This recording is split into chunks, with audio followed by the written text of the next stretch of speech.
Fourth night. My God, how it has all ended. What it has all ended in. I arrived at 9 o'clock. She was already there. I noticed her a good way off. She was standing as she had been that first time with her elbows on the railing, and she did not hear me coming up to her. Nastenka, I called to her, suppressing my agitation with an effort.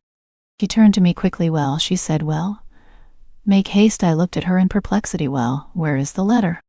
Have you brought the letter? She repeated, clutching at the railing. No, there is no letter, I said. At last, hasn't he been to you yet? She turned fearfully pale and looked at me for a long time without moving.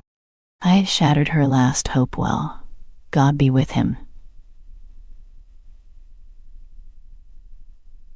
she said at last in a breaking voice.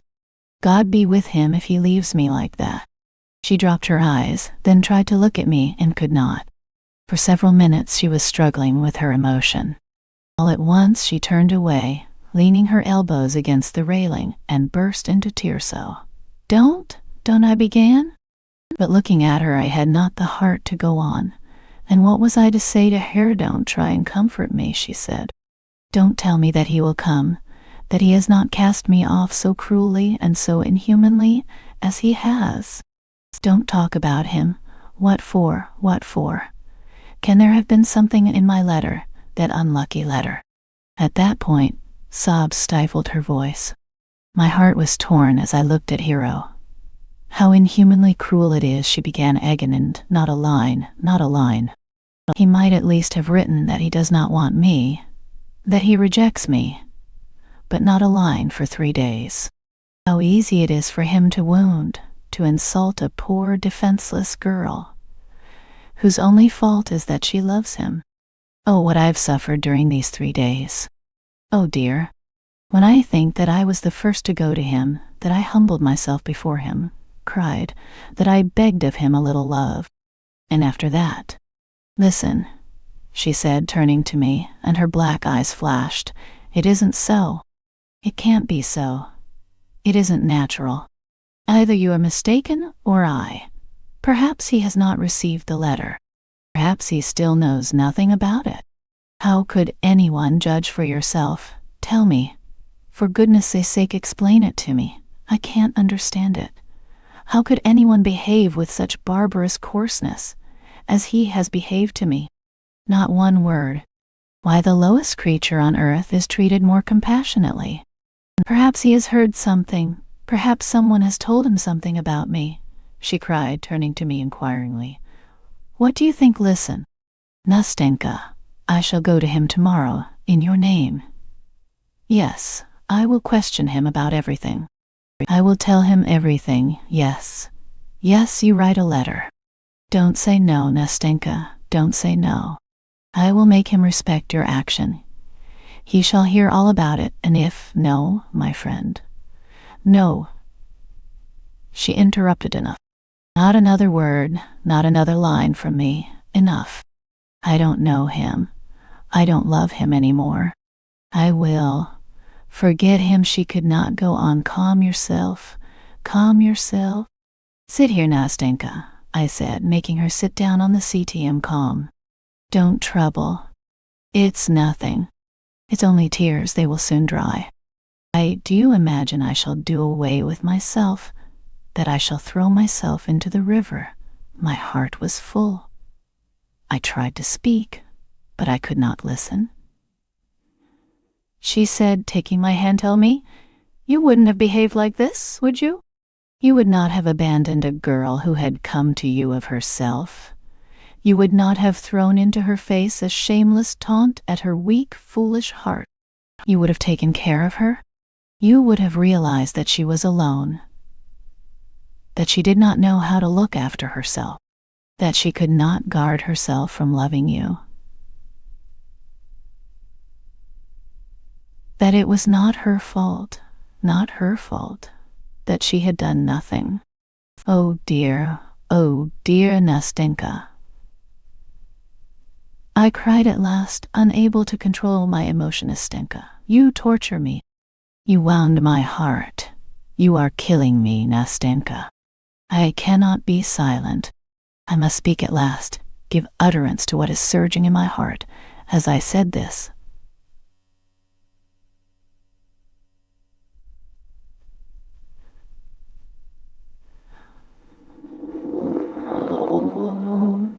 He took my hand and looked at me in surprise. "What is the matter with you?" she said at last. "Listen." I said resolutely. "Listen to me, Nastenka. What I am going to say to you now is all nonsense, all impossible, all stupid.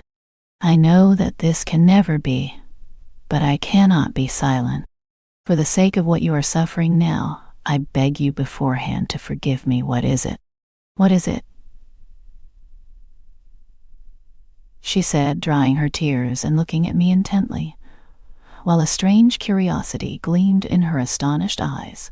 "What is the matter? It's impossible."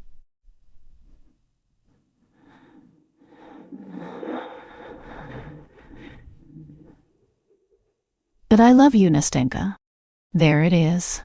Now everything is told," I said with a wave of my hand. "Now you will see whether you can go on talking to me, as you did just now. Whether you can listen to what I am going to say to you. Well, what then?" Nastenka interrupted me. "What of it? I knew you loved me long ago, only I always thought that you simply liked me very much. Oh dear, at first it was simply liking, Nastenka. But now, I am just in the same position as you were when you went to him with your bundle. In a worse position than you, Nastenka, because he cared for no one else as you do. What are you saying to me? I don't understand you in the least. But tell me, what's this for? I don't mean what for. But why are you so suddenly, oh dear, I am talking nonsense." "But you," Nastenka broke off in confusion. Her cheeks flamed. She dropped her eyes. "What's to be done, Nastenka? What am I to do? I am to blame. I have abused your, but no, I am not to blame, Nastenka. I feel that, I know that, because my heart tells me I am right. For I cannot hurt you in any way, I cannot wound you. I was your friend, but I am still your friend. I have betrayed no trust. Here my tears are falling, Nastenka. Let them flow, let them flow. They don't hurt anybody. They will dry. Nastenka, sit down." "Sit down," she said, making me sit down on the seat-toe. "My God, no, Nastenka, I won't sit down. I cannot stay here any longer. You cannot see me again. I will tell you everything and go away. I only want to say that you would never have found out that I loved you. I should have kept my secret. I would not have worried you at such a moment with my egoism. But I could not resist it now. You spoke of it yourself. It is your fault. Your fault, and not mine. You cannot drive me away from you, no. No, I don't drive you away." "No," said Nastenka, concealing her confusion as best she could. "Poor child, you don't drive me away. But I meant to run from you myself. I will go away, but first I will tell you all, for when you were crying here, I could not sit unmoved. When you wept, when you were in torture, at being, I will speak of it, Nastenka, at being forsaken, at your love being repulsed, I felt that in my heart there was so much love for you, Nastenka, so much love. And it seemed so bitter that I could not help you with my love, that my heart was breaking, and I could not be silent. I had to speak, Nastenka. I had to speak. Yes. Tell me, talk to me," said Nastenka with an indescribable gesture. "Perhaps you think it strange that I talk to you like this, but speak. I will tell you afterwards. I will tell you everything. You are sorry for me, Nastenka. You are simply sorry for me, my dear little friend. What's done can't be mended. What is said cannot be taken back. Isn't that so? Well, now you know. That's the starting point. Very well. Now it's all right, only listen. When you were sitting crying, I thought to myself, oh, let me tell you what I was thinking. I thought that, of course it cannot be, Nastenka. I thought that you somehow, quite apart from me, had ceased to love him. Then I thought that, yesterday and the day before yesterday, Nastenka, then I certainly would have succeeded in making you love me. You know, you said yourself, Nastenka, that you almost loved me. Well, what next? Well, that's nearly all I wanted to tell you. All that is left to say is how it would be if you loved me. Only that, nothing more. Listen, my friend, for anyway you are my friend, I am, of course, a poor, humble man, of no great consequence. That's not the point. I don't seem to be able to say what I mean, Stenka. I am so confused. Only I would love you so, that even if you still loved him, even if you went on loving the man I don't know, you would never feel that my love was a burden to you. You would only feel every minute that at your side was beating a grateful, grateful heart, a warm heart ready for your sake. Oh, Nastenka, Nastenka, what have you done to me? Don't cry. I don't want you to cry, said Nastenka, getting up quickly from the seat. Come along. Get up, come with me. Don't cry, she said, drying her tears with her handkerchief. Maybe I will tell you something. If he has forsaken me now, if he has forgotten me, though I still love him, I do not want to deceive you. But listen, answer me. Let us go now.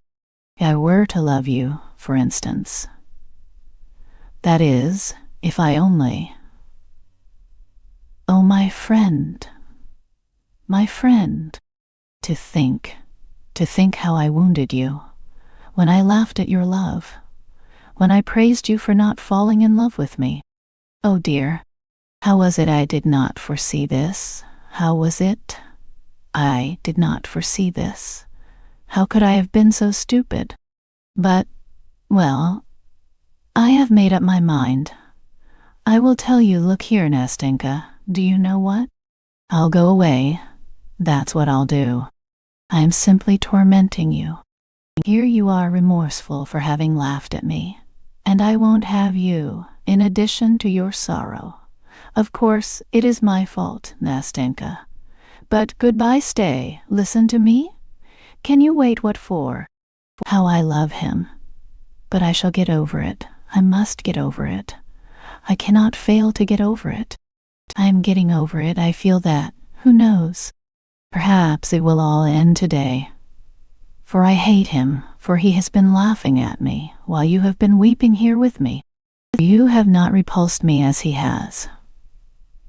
For you love me while he has never loved me. For in fact, I love you myself. Yes, I love you. I have told you so before. You heard it yourself.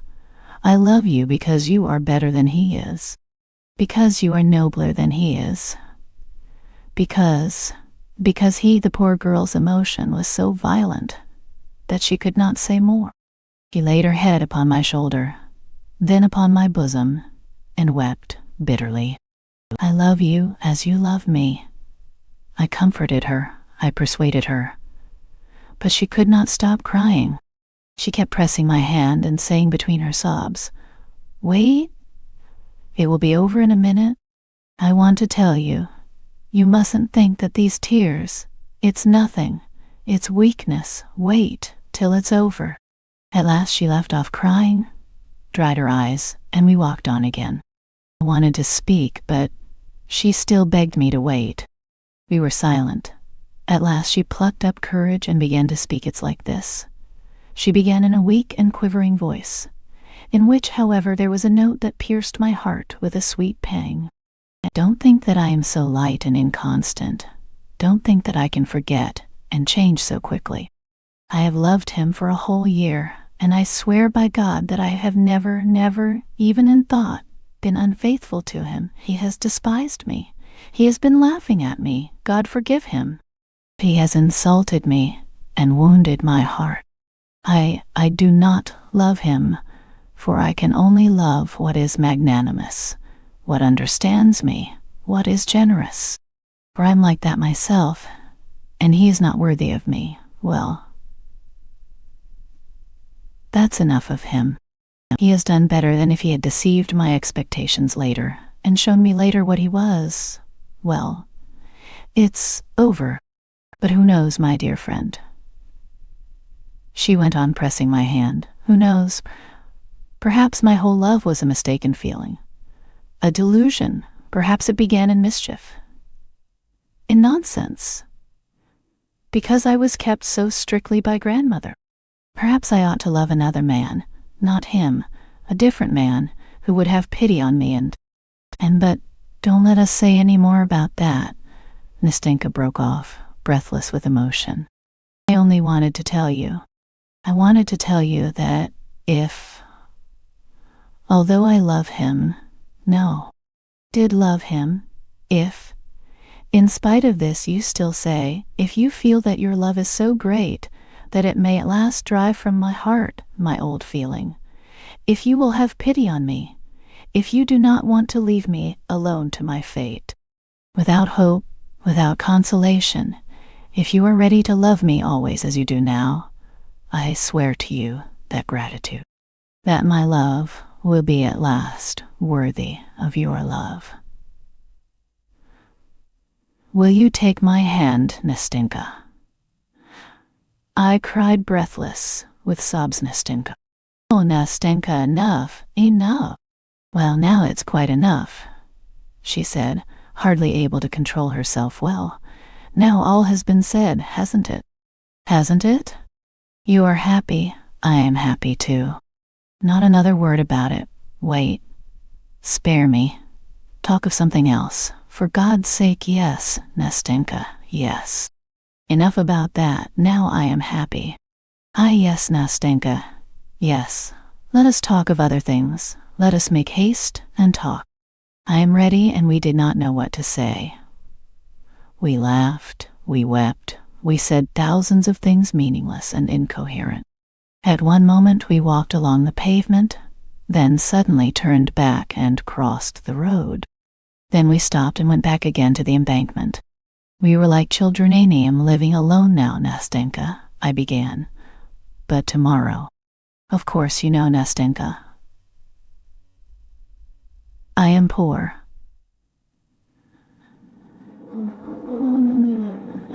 I only got 1,200 rubles.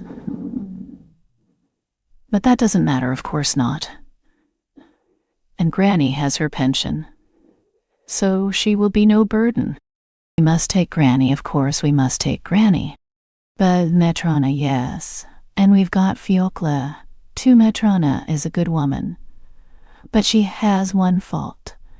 She has no imagination, Nastenka. Absolutely none. But doesn't matter. That's all right. They can live together. Only you must move to us tomorrow, to you. How so?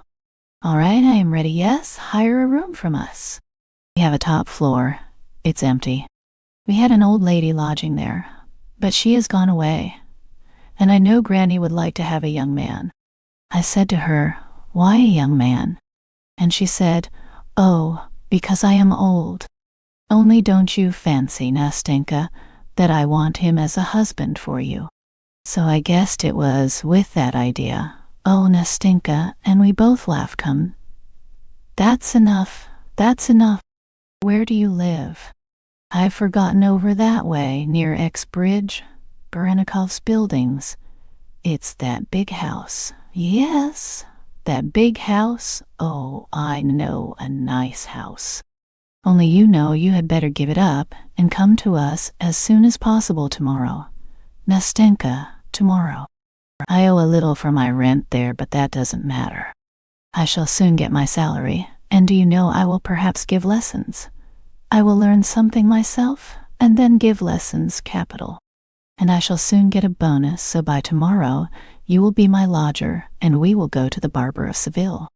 for they are soon going to give it again. Yes, we'll go, said Nastenka. But better see something else, and not the Barber of Seville very well. Something else. Of course that will be better, I did not think. As we talked like this, we walked along in a sort of delirium, a sort of intoxication, as though we did not know what was happening to us. At one moment we stopped and talked for a long time at the same place. Then we went on again, and goodness knows where we went. And again tears, and again laughter. All of a sudden Nastenka would want to go home, and I would not dare to detain her, but would want to see her to the house. We set off, and in a quarter of an hour found ourselves at the embankment by our seat. Then she would sigh, and tears would come into her eyes again. I would turn chill with dismay. But she would press my hand and force me to walk, to talk, to chatter as before. It's time. I was home at last. I think it must be very late, Nastenka said at last. Must give over being childish. Yes, Nastenka, only I shan't sleep tonight. I am not going home. I don't think I shall sleep either. Only see me home, I should think so. Only this time we really must get to the house. We must. We must, honor bright. For you know one must go home sometime, honor bright, I answered, laughing. Well, come along, come along. Look at the sky, Nastenka. Look. Tomorrow it will be a lovely day. What a blue sky. What a moon. Look, that yellow cloud is covering it now. Look, look. No, it has passed by. Look, look. But Nastenka did not look at the cloud. She stood mute as though turned to stone. A minute later she huddled timidly close up to me. Her hand trembled in my hand. I looked at her. She pressed still more closely to me. At that moment a young man passed by us. He suddenly stopped, looked at us intently, and then again took a few steps on. My heart began throbbing. Who is it, Nastenka? I said in an undertone. He. She answered in a whisper, huddling up to me, still more closely, still more tremulously. I could hardly stand on my feet. Nastenka! Nastenka! It's you, I heard a voice behind us, and at the same moment the young man took several steps towards us. My God, how she cried out! How she started! How she tore herself out of my arms and rushed to meet him! I stood and looked at them, utterly crushed. She had hardly given him her hand, had hardly flung herself into his arms, when she turned to me again, was beside me again in a flash, and before I knew where I was, she threw both arms round my neck and gave me a warm, tender kiss. Then, without saying a word to me, she rushed back to him again, took his hand, and drew him after her. I stood a long time looking after them. At last the two vanished from my sight.